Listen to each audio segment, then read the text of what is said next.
Assalamualaikum warahmatullahi wabarakatuh. Halo teman-teman semua di kelas seminar. Seperti janji saya sebelumnya, saya akan membahas hari ini mengenai bagaimana kita membuat cerita. Ya, kedengarannya seperti apa ya? Remeh-temeh gitu cerita. Cerita apa sih? Karena kan kamu belum sampai pada penggarapan media mungkin ya. Nah, nanti kalau udah di penggarapan media, kamu akan melihat bahwa ternyata membuat cerita itu nggak mudah. Oke? Kita hari ini sudah di pertemuan 11 dan kita langsung masuk pada slide pertama. Apa sih cerita itu? Seberapa penting cerita dalam sebuah media? Dalam karya visual, cerita itu sangat penting. Walaupun sebuah karya poster, karya lukis, patung, itu ada cerita di dalamnya.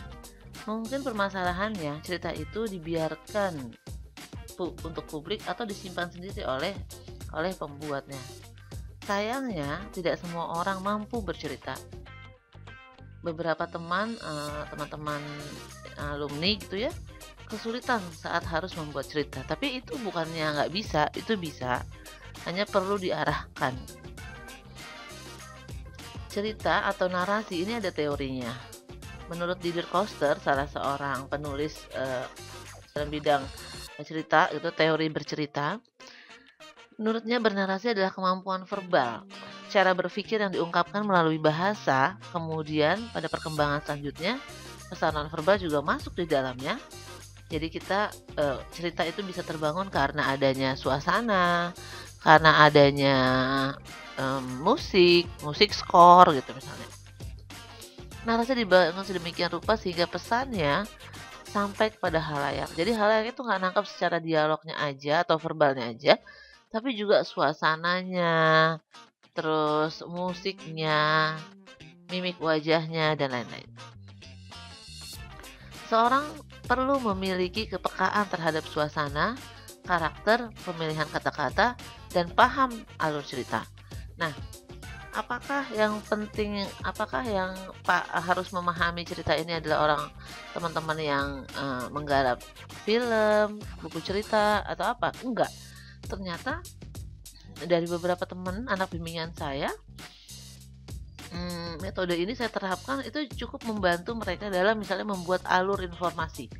Buat yang infografis, dengan mengetahui konflik yang akan diangkat, akhirnya memudahkan mereka untuk membuat alur informasi.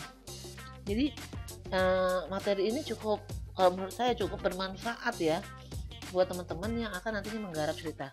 Gimana yang menggarap game? Game juga loh. Di dalam game itu ada jalan ceritanya sebetulnya. Karena kan ada karakter-karakternya. Oke, jadi kita lanjut ya. Nah, ini saya sedikit menyinggung tentang film. Karena kan teman-teman kan udah dapat sinematografi. Tapi intinya di dalam film itu cerita gimana dibuat itu kan nggak dapet ya materinya. Film sebagai medium sebuah pesan yang disampaikan. Kita harus pahami dulu kalau film itu adalah sebuah media. Film itu berbentuk audio visual. Jadi visual, gambar, dan audio. Ya, suara. Film dilihat dari bagaimana orang menyampaikan cerita. Sama temanya, kemerdekaan, tapi versinya beda-beda. Angle-nya beda-beda. Karakter utamanya bisa beda-beda. Bisa dilihat dari Soekarno, bisa dilihat dari Hatta, bisa dilihat dari siapapun. Orang biasa juga bisa. Itulah salah satu kemampuan bercerita tuh di situ. Jadi bisa angle bisa dari mana aja. Seorang penulis skenario terkemuka dari Amerika Serikat, Sid Field, ini yang dibilangnya sih bapak skenario dari Amerika, karena murid-muridnya Sid Field ini orang-orang yang udah menelurkan film-film box office kayak Too Fast Too Furious gitu. Nah, materi ini saya ambil ketika saya ikut pelatihan menulis skenario bersama Salman Aristo pada 19 November 2009. Kamu tahu kan Salman Aristo yang bikin Laskar Pelangi, Garuda di Dadaku gitu ya. Oke, kita lanjut. Nah, sekarang kita masuk dalam unsur cerita dalam film. Sekali lagi, ini nggak cuma pada film ya. Jadi kalau kamu bikin buku cerita, ilustrasi, ini bisa diterapkan. Apa aja sih? Pertama adalah karakter. Oh iya, saya mau jelasin dulu. Di atas nih, ada tulisan somebody who wants something badly but having a hard time while getting it. Ini adalah formula dalam kita membuat sebuah cerita. Formula atau rumusnya. Nah, dari rumus tersebut kemudian di breakdown gitu, dipecah-pecah. Somebody who wants, somebody di sini adalah karakter, who wants adalah sesuatu yang tujuan hidup, something badly ya, but having a hard time, usaha dan konflik, while getting it. It-nya adalah tujuan, kemudian ada solusinya. Ini adalah karakter-karakter yang ada di dalam sebuah cerita. Baik itu cerita film, cerita ilustrasi, buku ilustrasi, cerita cerpen, dan lain-lain. Karakter yang kita tahu dibagi dua biasanya ya. Ada karakter utama, karakter pendukung. Ada karakter protagonis, ada karakter antagonis. Ya, protagonis adalah karakter yang sifatnya baik gitu, antagonis yang lawannya, yang buruknya, yang jahatnya, penjahatnya. Kemudian ada usaha atau cara yang ditempuh karakter utama dalam mencapai tujuan hidupnya. Apa dia ngapain gitu. Terus tujuan hidup, goalsnya apa? Dia mau ngapain sih sebetulnya? Oke. Selanjutnya adalah kendala atau konflik. Selanjutnya kendala atau konflik. Apa aja yang dihadapi? Kendala-kendala apa aja yang dihadapi? Nah, ini konflik. Banyak teman-teman yang kesulitan. Bagaimana sih caranya membentuk atau menghadirkan konflik?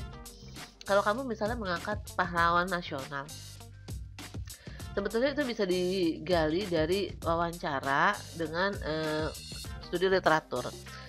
Ambil salah satu bentuk atau salah satu fase kehidupan tokoh, kemudian kamu ceritain secara dalam. Itu lebih baik daripada kamu mau ambil dari awal sampai akhir.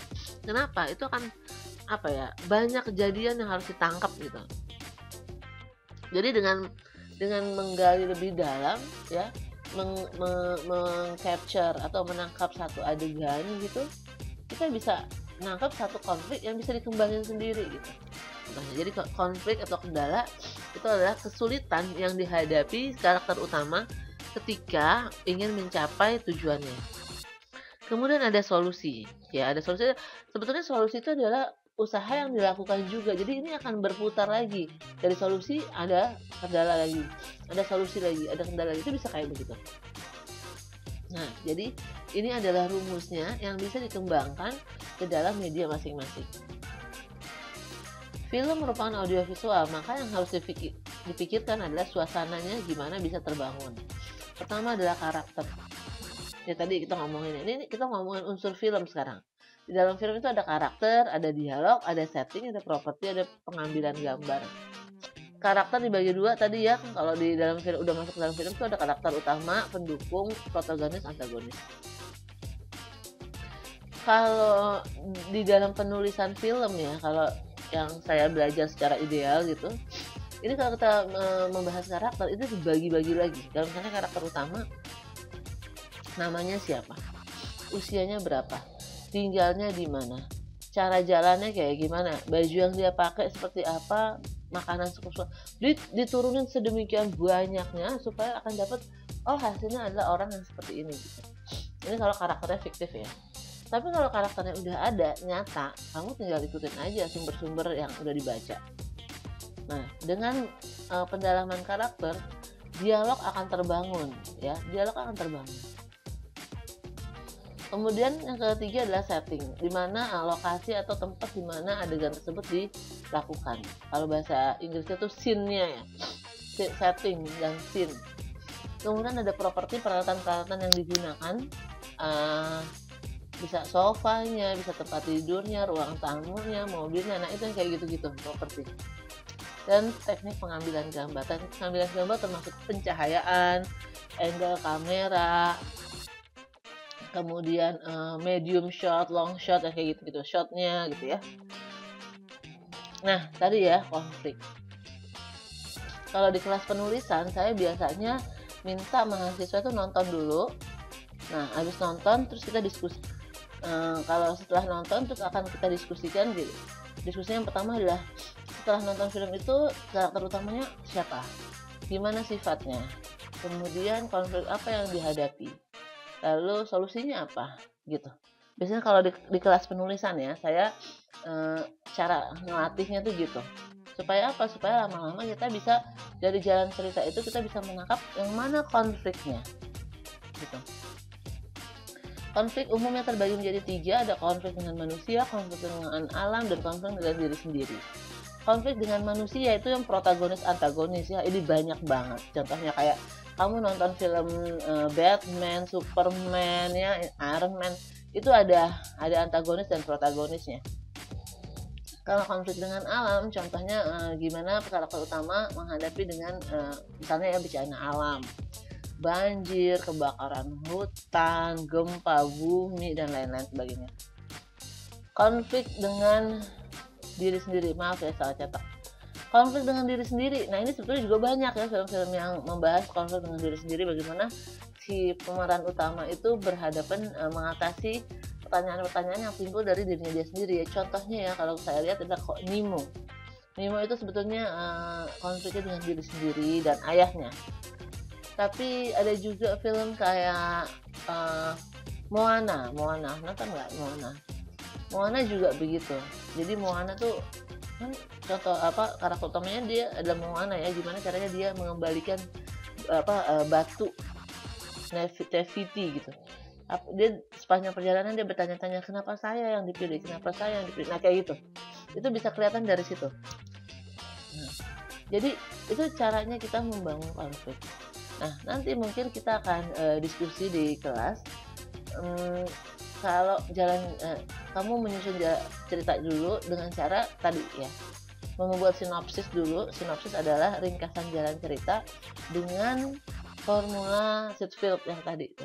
Who wants something badly but having a hard time while getting it. Oke teman-teman, segitu aja materi dari saya. Terima kasih. Kita lanjut diskusi ya. Atas perhatiannya saya ucapkan terima kasih. Assalamualaikum warahmatullahi wabarakatuh. Stay healthy, stay at home.